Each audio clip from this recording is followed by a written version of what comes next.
periodo con trabajo.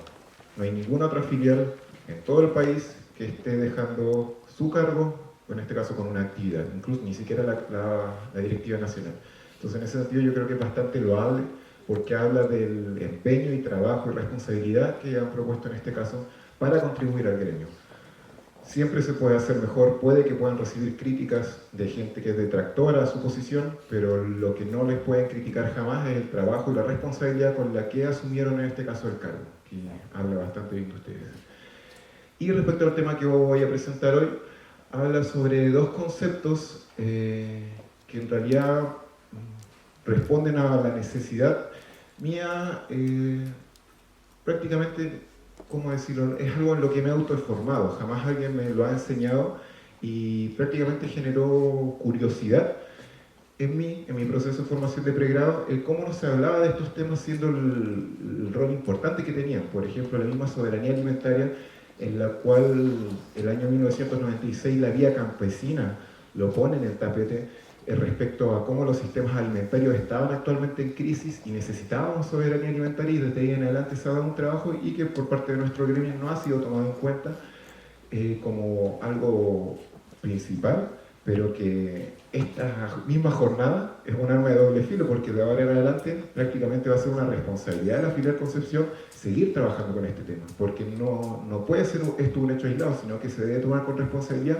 e impulsar como tal lo han hecho en estos 2 años de periodo. Debo comentar que sí presento un conflicto de interés, tal como lo dice mi apellido, y que no lo van a ver nunca más, salvo familiares. Yo tengo origen aymara, me declaro aymara, y por lo mismo mi saludo, Munata Hilata Kulaka Kamisaki, que responde a hermanos míos y hermanas mías, ¿cómo están? Es una forma de saludar, ya que no existe Lola en la lengua aymara, pero sí una preocupación de cómo están, en este caso, mis hermanos. Y debo mencionar de que este mismo conflicto de interés también me genera una responsabilidad con la soberanía alimentaria. Prácticamente el hecho de ver cómo patrones alimentarios aymaras se han perdido, incluso se han silenciado en el norte de Chile, me genera una doble responsabilidad respecto, porque hay que irlos recuperando, porque prácticamente, si bien no hay estudios científicos que avalen la calidad nutricional de algunas preparaciones aymaras, prácticamente la contribución que pueden hacer a la soberanía alimentaria es tremenda. ¿A qué me dedico yo?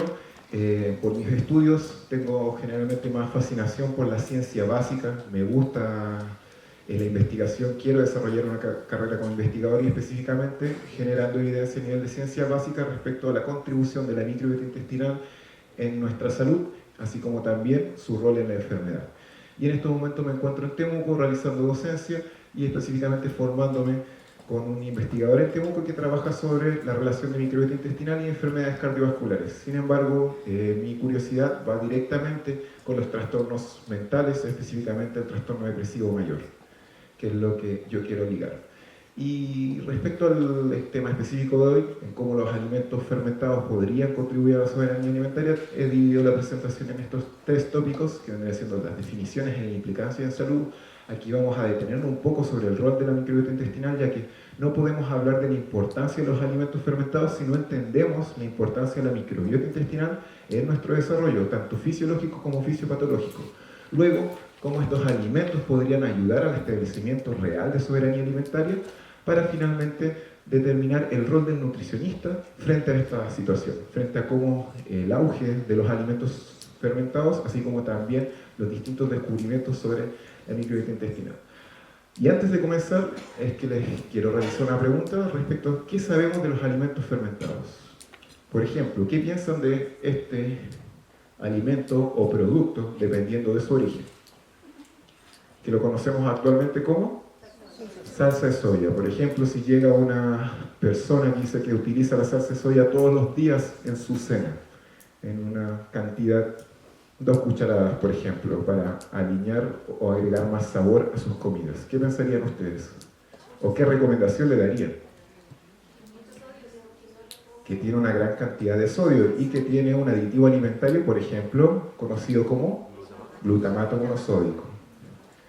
Bueno, el tema es que la salsa de soya es un alimento fermentado, que lamentablemente la industria alimentaria lo ha posicionado en este caso como un aderezo que en realidad no es para nada saludable, pero la salsa de soya responde a dos procesos de fermentación, ni siquiera uno, sino que el koji y el moromi. Ahora, si yo me preguntara, por ejemplo, si la salsa de soya gourmet tiene estos procesos previos de fermentación, claramente no. Basta con solamente mirar los ingredientes, y que incluso yo estuve buscando los ingredientes específicos de la salsa soya líder o gourmet, porque siempre para mis presentaciones iba a las páginas de los supermercados y salía detallado. ¿Con qué me encuentro hoy en día? Que incluso toda esa información de los ingredientes ya no sale detallada en las páginas de los supermercados, porque prácticamente es una contrapropaganda, contrapublicidad por la gran cantidad que tiene prácticamente. Entonces nos encontramos con este caso respecto a los alimentos fermentados, y lo vamos a seguir encontrando, que muchos alimentos propios que tienen propiedades nutricionales, al ser tomados para la industria alimentaria y ser replicados a nivel industrial para poder en este caso mejorar la cantidad, la producción, acelerar la producción para también generar un mayor nivel de ganancias, termina afectando el proceso previo de un alimento que incluso, en este caso, tiene microbios, tiene bacterias. Y uno de los problemas que se ha visto enmarcada, en este caso en la industria alimentaria, es el glutamato monosódico, y que por la regulación, por ejemplo, actual a nivel país, se trata de evitar el sello, en este caso alto en sodio. ¿Qué estrategia podría utilizar la industria alimentaria? Disminuir la cantidad de sodio y agregar, por ejemplo, cloruro de potasio. Bueno, el problema con el que se enfrenta también la industria alimentaria es que el cloruro de potasio modifica la diversidad bacteriana, en este caso la salsa de soya. Y en ese sentido tenemos que inmediatamente posicionar de que la industria alimentaria está tratando de emular alimentos fermentados, pero jamás lo va a poder realizar. Y es por eso que los alimentos fermentados pueden contribuir notablemente a la soberanía alimentaria. Porque si yo tomo un cultivo de kéfir y quiero producirlo en cantidades industriales, tal como la realiza la industria lechera, en un momento la concentración de bacterias ácido-lácticas prácticamente es como que se fueran a paro, prácticamente como que dicen, no, yo no quiero seguir replicando, es porque las condiciones en las que yo crezco no son las que tú me estás entregando. En este caso, la industria alimentaria jamás va a poder entregar, en este caso, yogur de pajaritos, como se conoce coloquialmente, en grandes cantidades. Y es por eso lo fundamental de los alimentos fermentados, que no pueden ser replicados en este caso a nivel industrial. Son alimentos que de por sí llaman a la producción local, llaman a la producción comunitaria, y no en grandes cantidades como lo promueve la misma industria.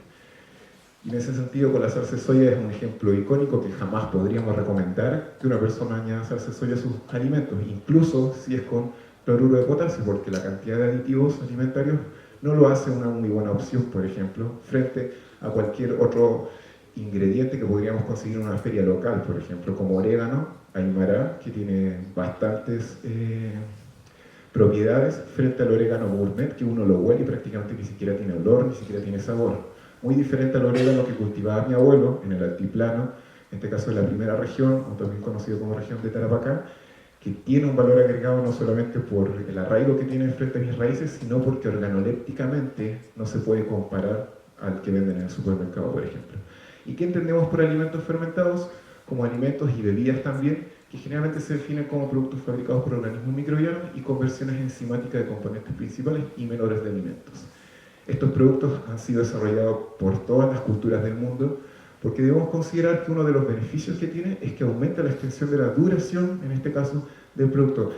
Prácticamente son preservantes, o aumentan la preservación del alimento, el hecho de yo fermentarlos. Y debemos considerar que antes las culturas no tenían refrigerador, no tenían forma, en este caso, de almacenar los alimentos por largos periodos de tiempo. Sin embargo, la misma fermentación va a ayudar a que tus alimentos no entren en proceso de putrefacción, que igual es un proceso de fermentación, solamente que es fermentación butírica. En este caso vamos a buscar que la fermentación que se pueda realizar es fermentación ácido-láctica, que es la que es más reconocida con tener beneficios para la salud del ser humano. Y no solamente aumentan, en este caso, la preservación de los alimentos, sino que van a mejorar la calidad organoléptica. No va a ser lo mismo consumir repollo crudo que consumir chucrut, por ejemplo. Va a cambiar la calidad del alimento, y no solamente va a cambiar la calidad organoléptica, sino que también la biodisponibilidad de nutrientes. Es más, va a tener más nutrientes que el chucrut original. ¿Por qué creen ustedes? Porque las bacterias generan nutrientes. Y eso no lo podemos negar. Las bacterias, al momento de realizar fermentación, que en este caso van a tomar fuentes de carbono del alimento original y van a producir en este caso metabolitos tan importantes como triptófano, que en este caso es precursor de la serotonina, y por ahí viene una teoría de cómo el hecho de repoblar mi microbiota intestinal con una gran diversidad bacteriana, con colonias que no solamente sean diversas, sino que en altas concentraciones, me va a generar, por ejemplo, una mayor absorción de triptófano a nivel intestinal. Ahora, ¿qué es lo que me gustaría a mí probar como investigador? Es que ese triptófano que es generado a nivel intestinal llegue a nivel central y se pueda convertir en serotonina. Y con eso, por ejemplo, modular los estados depresivos o ansiosos de la misma población, que es lo que hasta ahora se sabe. Y en ese sentido, tenemos estas tres ventajas de consumir alimentos fermentados. Uno, que es un ámbito más social, no dependo de mi refrigerador. Por ejemplo, yo fermenté alcachofas cuando las alcachofas estaban baratas en el norte, cuando están en el precio bajo, cuando están en grandes cantidades, y tengo alcachofas para todo el año, sin la necesidad de utilizar energía eléctrica, por ejemplo. Lo mismo el chucrut, cuando el chucrut en este caso está con un precio menor, fermento chucrut, fermento el repollo para generar chucrut y no voy a tampoco necesitar del mismo refrigerador. Y en ese sentido sí es una ventaja y que también en este caso promovería la soberanía alimentaria. Y para que hablar de la calidad organoléptica, el hecho de generar estos alimentos ayuda también a aumentar la palatabilidad de mis preparaciones y las mismas propiedades nutricionales que mencioné anteriormente. Debo mencionar estos tres porque son los principales que han sido investigados respecto a los beneficios que tienen en salud. Sin embargo, no solamente el kéfir, el kimchi o el chucrut propiamente tal son alimentos fermentados. El café, el chocolate, son alimentos que tienen procesos previos de fermentación. Una oportunidad, por ejemplo, que yo veo en Chile, que la cantidad de pan que se consume, bueno, es tan simple como modificar el pan que estamos consumiendo de supermercado, que tendrá unos 8 ingredientes, siendo que el pan de masa madre solamente se realiza con harina, sal, masa madre. Ni siquiera es necesario agregar otra levadura porque ya tenemos la masa madre. Y esa misma masa madre proviene de esa misma harina. O sea, prácticamente si vamos al análisis son 2 ingredientes solamente. Bueno, y el agua. Pero considerando ingredientes alimentarios son solamente 2. Los invito a ver la cantidad de ingredientes que tiene el pan de centeno del Jumbo, por ejemplo, del Santa Isabel. Entonces vemos aditivos alimentarios que son totalmente innecesarios.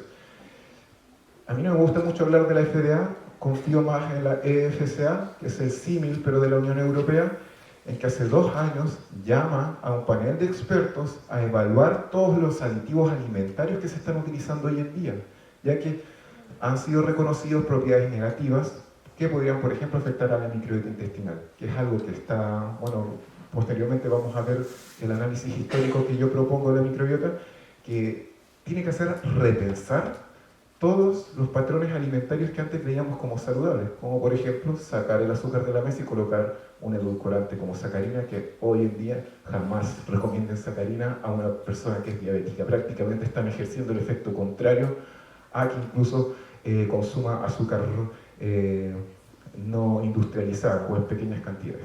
Entonces, ¿por qué les voy a hablar del kéfir, del kimchi y del sauerkraut? Uno, porque tienen distintos orígenes, principalmente el kéfir, que es lo que conocemos como yogur de pajarito, tiene su origen en el Cáucaso, tiene una gran importancia en la Primera Guerra Mundial, ya que era uno de los alimentos más consumidos por la población rusa, que lo fermentaba incluso en estómagos de animales que ellos poseían, a través, en este caso, de la agregación de los gránulos de kéfir y leche entera.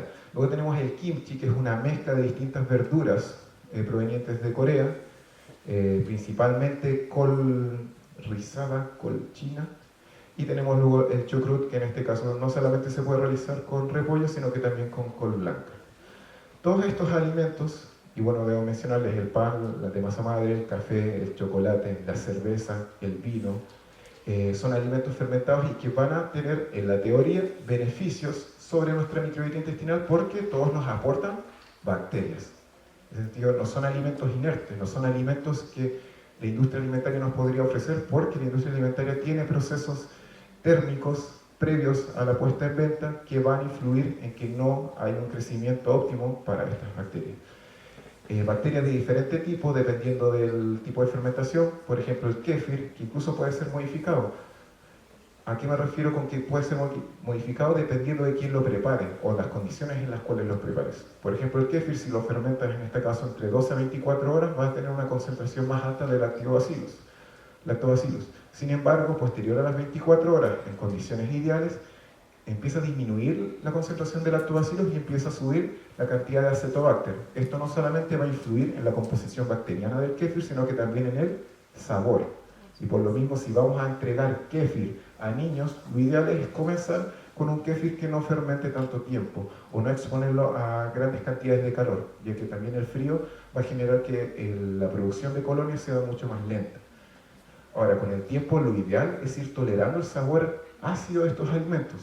Sí, es verdad, si ustedes lo consumen por primera vez, lo más recurrente que va a ocurrir es que generen un malestar intestinal. ¿Por qué? Porque su microbiota no está acostumbrada a recibir este tipo de bacterias en estas concentraciones. Y lo ideal, incluso en los mismos estudios, se entregan pequeñas cantidades la primera semana, o semana de tolerancia, por ejemplo 30 ml día, para ya posteriormente la segunda semana comenzar con 100, 150 ml día y ya ver los beneficios directos del consumo de esta bebida.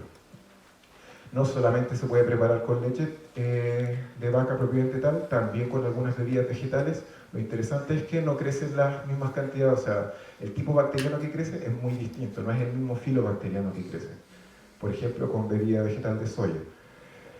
Sin embargo, si queremos realizar kéfir o producir aquí en Chile, debe ser con una leche, en este caso, que no sea industrializada, o lo más cercano vendría siendo la leche Colún entera, que en el Centro de Microbioinnovación de la Universidad de Valparaíso se probaron todas las leches y se vio que esta leche, por no ser fluidizada, genera un mejor kéfir que frente a las otras leches de otras marcas, que prácticamente fluidizan nuevamente sus productos.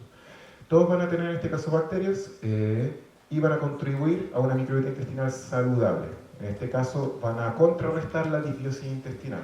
Aquí conocemos como disbiosis intestinal como el estado que genera patologías a través de una disminución de la concentración y diversidad de bacterias.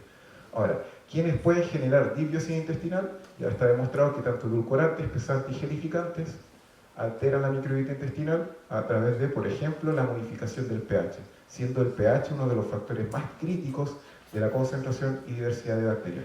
O sea, prácticamente tenemos aquí que una alimentación basada en alimentos ultraprocesados que tienen una gran cantidad de estos aditivos van a terminar influyendo en que una microbiota intestinal sea más limitada. Ahora, ¿por qué es importante la microbiota intestinal?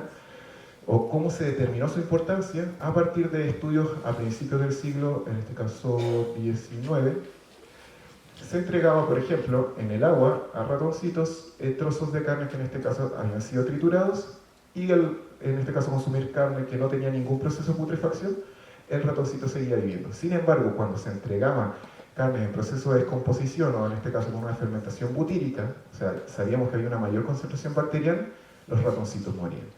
¿Qué conclusión sacaron de esto? Los investigadores entre 1860 y 1900, 1910, de que el colon actuaba como un depósito de toxinas y se generó el término de autotoxemia intestinal.